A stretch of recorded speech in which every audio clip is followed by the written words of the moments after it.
রাধে রাধে। অভিশপ্ত বাগানবাড়ির আজকে পর্ব 2। পর্ব 1-এ আমি গল্পটা যেখানে শেষ করেছিলাম সেই জায়গাটা আজকে একটুখানি আপনাদের সামনে তুলে ধরব। মঞ্জুরি জমিদার বাবুর কাছে গিয়ে জিজ্ঞাসা করলো, বাবু, এইটা কি আপনার বাগান বাড়ি? মঞ্জুরির কথা শুনে জমিদার বাবু তাকে উত্তর দিয়েছিল, এই বাড়ির বাগানটা তুই সাজাচ্ছিস, তাই এইটাকে জমিদার বাবুর বাড়ি বলবি, বাগান বাড়ি বলবি না বাড়ি বলবি, পুরোটাই তোর ওপরে। তুই ভালোবেসে যেটা বলবি সেইটাই নাম দিতে পারিস। সেদিন জমিদার বাবুর ওই উত্তরে মঞ্জুরির মনে যেন জমিদার বাবুর প্রতি আবার একটা সম্মানের জায়গা বাড়িয়ে তুলল। কিন্তু তারপরেও মঞ্জুরি জমিদার বাবুকে জিজ্ঞাসা করেছিল, তাহলে বাবু, সেদিনকে আমি ঘরে ফেরার সময় পুকুর পাড়ের বউরা আমাকে দেখে ওই রকম মন্তব্য কেন করলো? আমাকে কেনই বা বলল, কিরে, রাত কাটালি জমিদার বাবুর বাগান বাড়িতে? তাই তো মনটা খুব খারাপ হয়ে গেছিল।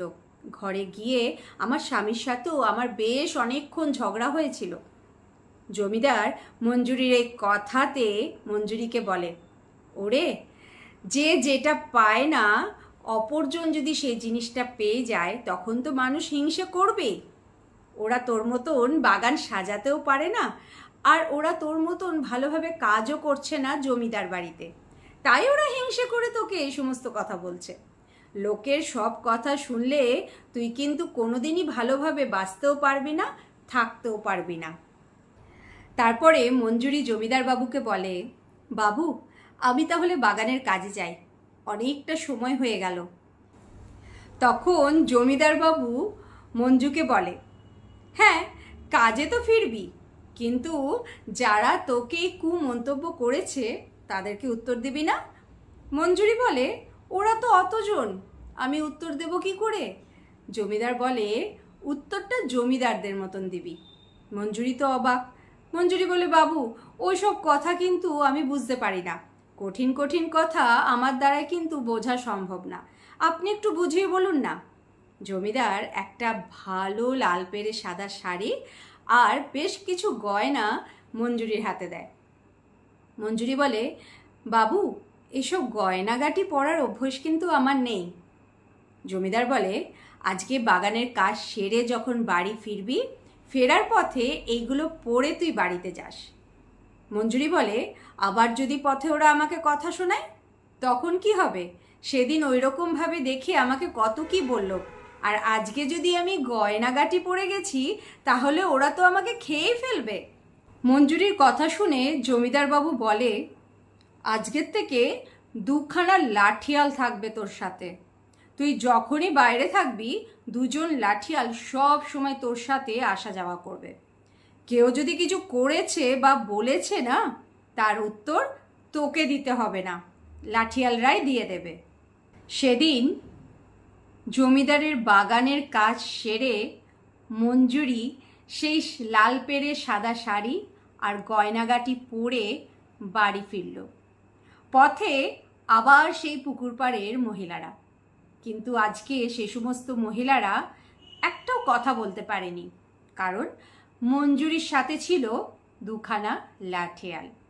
মঞ্জুরিকে তারা মঞ্জুরির ঘর পর্যন্ত পৌঁছে দিয়ে ফিরে আসলো।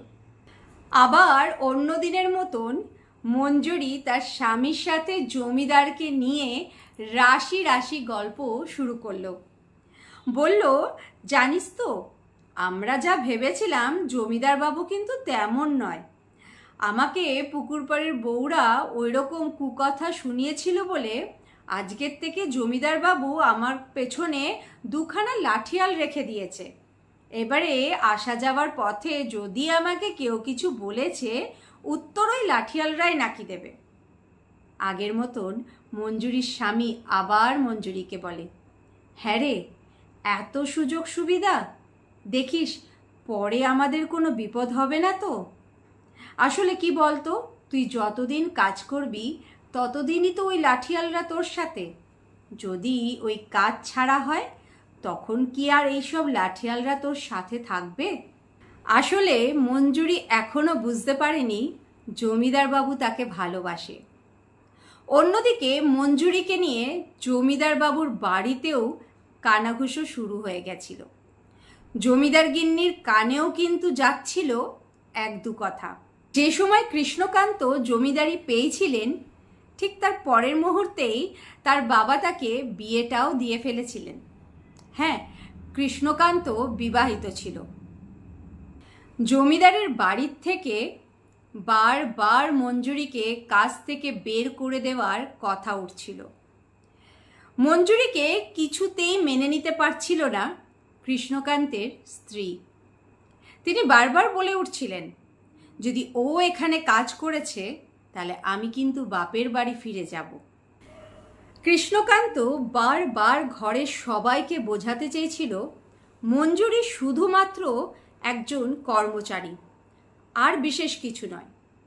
কৃষ্ণকান্তের বউ সে সময় কৃষ্ণকান্তকে জিজ্ঞাসা করে বসে, যদি ও একজন সাধারণ কর্মচারী হবে তাহলে অন্য কর্মচারীদের থেকে এত বেশি সুযোগ সুবিধা ও কেন পায়? কেন ওর জন্য আলাদা রকমের শাড়ি, কাপড়, গয়না, সাথে দুখানা লাঠিয়াল? কৃষ্ণকান্ত শেষ পর্যন্তও কিন্তু স্বীকার করেনি সে মঞ্জুরিকে ভালোবাসত। কারণ তিনি জানতেন, যদি তার পরিবারের লোক একবার হলেও জানতে পেরে গেছে, তাকে হয়তো কিছু করবে না, কিন্তু মঞ্জুরির জন্য সেটা ভয়ঙ্কর রূপ নিতে পারে। পরের দিন লাঠিয়ালরা যখন মঞ্জুরিকে নিতে গেছে, তখন মঞ্জুরি জানায় তার শরীরটা তেমন কিছু ঠিক নেই, সে দুদিনের ছুটি নিতে চায়। মঞ্জুরি এমনকি এটাও বলে, জমিদার বাবুকে জানিয়ে দিও আমার শরীর সুস্থ হলেই আমি কাজে ফিরব। অন্যদিকে জমিদারের লাঠিয়ালরা যখন জমিদারকে গিয়ে এই কথা বলে যে মঞ্জুরির শরীর ঠিক নেই, তখন জমিদার বাবু মঞ্জুরির শরীরের অসুস্থতার কথা শুনে একেবারে অস্থির হয়ে পড়ে। সে নিজে পৌঁছে যায় মঞ্জুরির বাড়িতে। গিয়ে দেখে মঞ্জুরি সত্যিই খুব অসুস্থ। সে মঞ্জুরিকে দেখতে যাওয়ার সময় মঞ্জুরির জন্য প্রচুর শাক, সবজি, ফল মূল কিনে নিয়ে গেছিল তাকে দেওয়ার জন্য। মঞ্জুরি যখন জমিদার বাবুকে নিজের ঘরে দরজার সামনে দেখে, সে বলে, বাবু আপনি এখানে কেন? আমার শরীর ঠিক হলেই আমি কাজে ফিরব। জমিদার বলে, তুই আমার বাগান সাজাচ্ছিস, তুই আমার বাগানটাকে এত সুন্দর বানিয়ে দিয়েছিস, তোর এত শরীর খারাপ শুনে আমি আসবো না? জমিদার বাবু মঞ্জুরিকে বলে, 2-1 দিন না, তুই 5-6 দিন সময় নে, একেবারে সুস্থ হয়েই কাজে ফিরিস। সেদিন জমিদার বাবুর সাথে সব কথা হওয়ার পরে জমিদার বাবু যখন ঘোড়াতে চাপছিল, মঞ্জুরি দরজার সামনে দাঁড়িয়ে দাঁড়িয়ে জমিদার বাবুর দিকে তাকিয়েছিল। জমিদার বাবু সেটা লক্ষ্যও করে। আর ওই যে জমিদার বাবু ঘোড়ায় চাপার সময় মঞ্জুরি তার দিকে তাকিয়েছিল, এইটা যেন জমিদার বাবুর জন্য একটা অন্যরকম অনুভূতি সৃষ্টি করেছিল। জমিদার বাবু মঞ্জুরির প্রতি যেন আরও একটু ভালোবাসা বেড়ে গেছিল। কিন্তু মঞ্জুরিকে 2-1 দিন চোখের সামনে দেখতে না পেরে বাগানটা যেন জমিদার বাবুর কাছে একেবারে খালি খালি হয়ে গেছিল। জমিদার বাবু কিছুতেই তার মনটাকে শান্ত রাখতে পারছিল না মঞ্জুরিকে ছাড়া। 2-1 দিনেরই তো কথা, সে নিজে গিয়ে মঞ্জুরিকে বলে এসেছিল, 1-2 দিন না, 5-6 দিন তুই সময় নে। কিন্তু এখন কিন্তু সেই জমিদার বাবুই মঞ্জুরিকে 1-2 দিন চোখের দেখা না দেখতে পেরে যে অস্থির হয়ে উঠেছিল। তাই সে আবার মঞ্জুরির সুস্থতার বাহানায় মঞ্জুরির বাড়িতে যায়।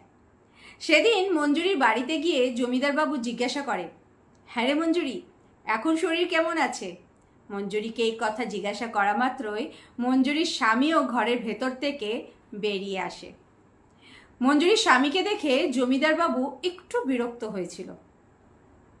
মঞ্জুরির স্বামী বলে, বাবু আগের থেকে সুস্থ আছে, কিন্তু মনে হয় আরও একটু যদি সময় পাওয়া যেত। জমিদার বলে, আমি তোকে বলেই গেছি 5-6 দিন সময় নিক, সুস্থ হয়েই যেন কাজে ফেরে। ওই আমি ভেবেছিলাম যদি আরও কিছু খাবার দাবার লাগে সেগুলোই দিতে আসলাম। মঞ্জুরির জন্য সেদিনকে জমিদার বাবু আবার মিষ্টি, ফল সব কিছু নিয়ে গেছে।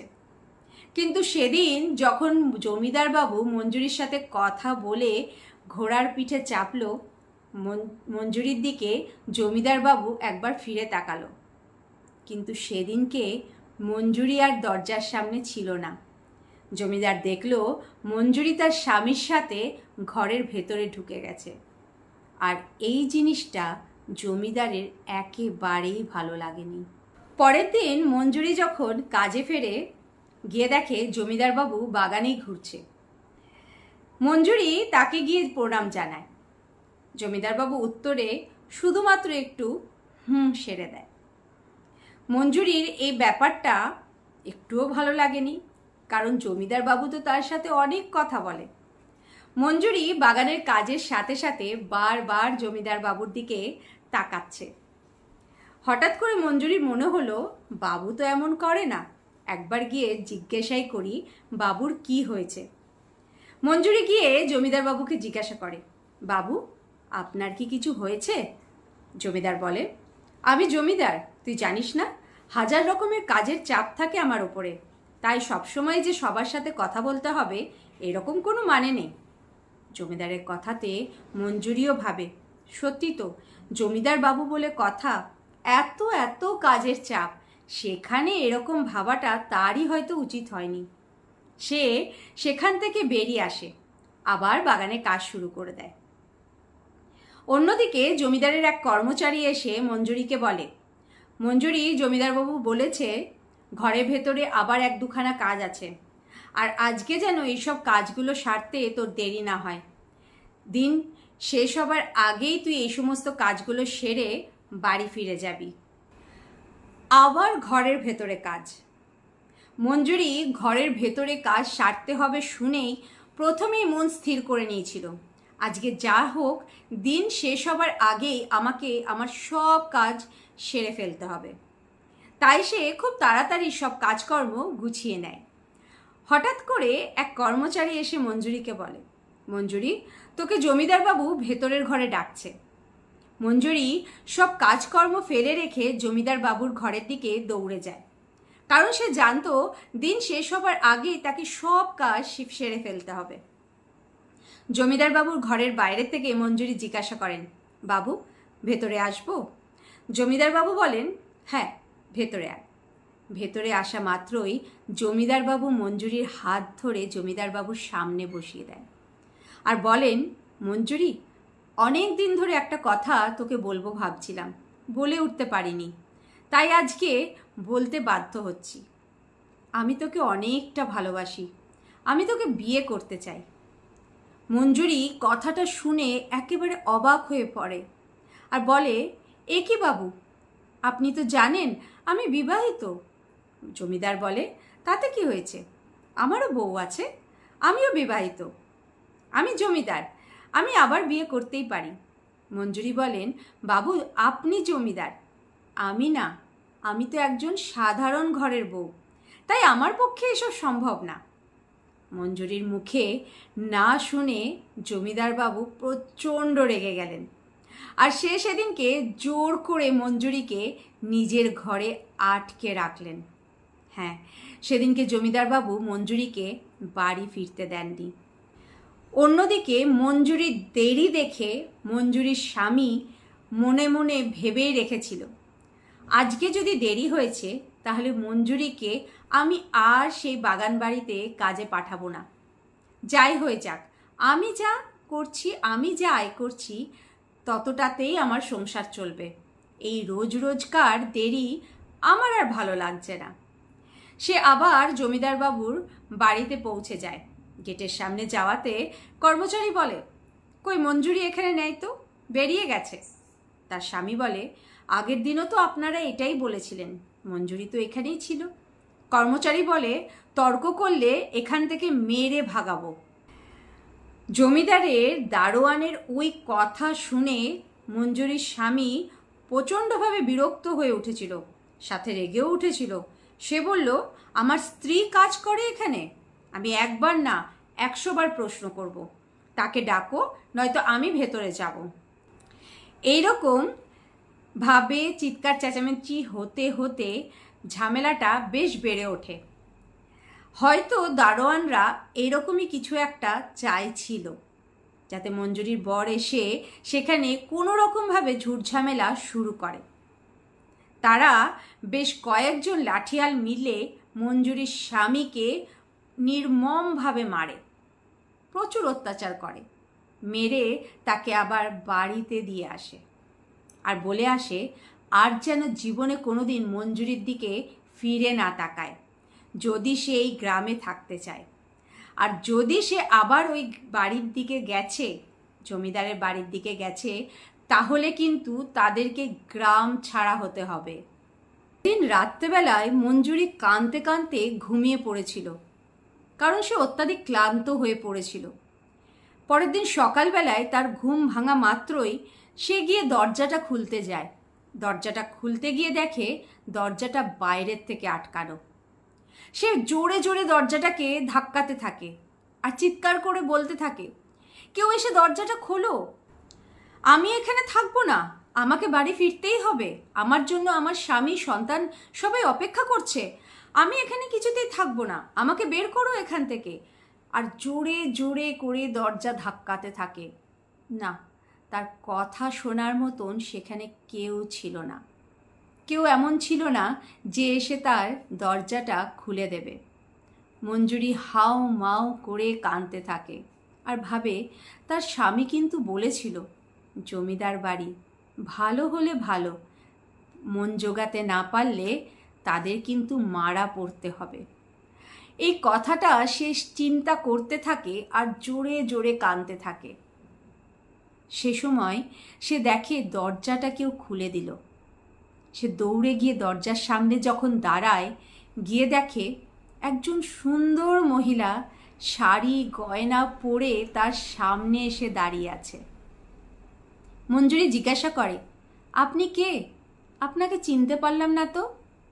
সে মহিলাটি বলে, আমি জমিদার গিন্নি, তোমাকে দেখার অনেকটা ইচ্ছে ছিল, তাই দেখা করতে আসলাম। মঞ্জুরি জমিদার গিন্নিকে ধরে জোরে জোরে কাঁদতে থাকে আর বলে, আমি তো এখানে থাকতে চাই না, আমাকে জোর করে এখানে আটকে রাখা হয়েছে, আপনি দয়া করে আমাকে বাড়ি যাওয়ার ব্যবস্থা করে দিন, আমার স্বামী আর সন্তান অনেকক্ষণ ধরে অপেক্ষা করছে, কাল রাতেও আমি বাড়ি ফিরতে পারিনি। মঞ্জুরির সব কথা শুনে জমিদার গিন্নি মঞ্জুরিকে বলে, আসলে তোমার কান্নাটা তুমি জোরে জোরে কেঁদে আমাকে বলতে পারছো, আর আমার কান্নাটা আমি তোমার সামনে তুলে ধরতে পারছি না। আমরা দুজনাই হতভাগী, কিছু করার নেই, জমিদারের আদেশ তোমাকে যেন এই বাড়ির থেকে বাইরে বেরোতে না দেওয়া হয়, এখন থেকে তুমি এই বাড়িতেই থাকবে। মঞ্জুরি এই কথাটা শুনে একদম শান্ত হয়ে যায় আর বলে, আমার তো কোনো দোষ ছিল না, আমাকে তো এখানে কাজের জন্য ডাকা হয়েছিল। জমিদার গিন্নি বলে, কার দোষ কার ভুল আমি বিচার করতে পারবো না, কিন্তু আমি এতটা জানি যতটা তোমার কপাল পুড়েছে ততটাই আমারও পুড়েছে, আমরা দুজনাই হতভাগী। আর দুজনার দিকে তাকিয়ে জোরে জোরে কাঁদতে থাকে। তারপর জমিদার গিন্নি আবার মঞ্জুরিকে বাইরের থেকে আটকে বাড়ি ফিরে যায়।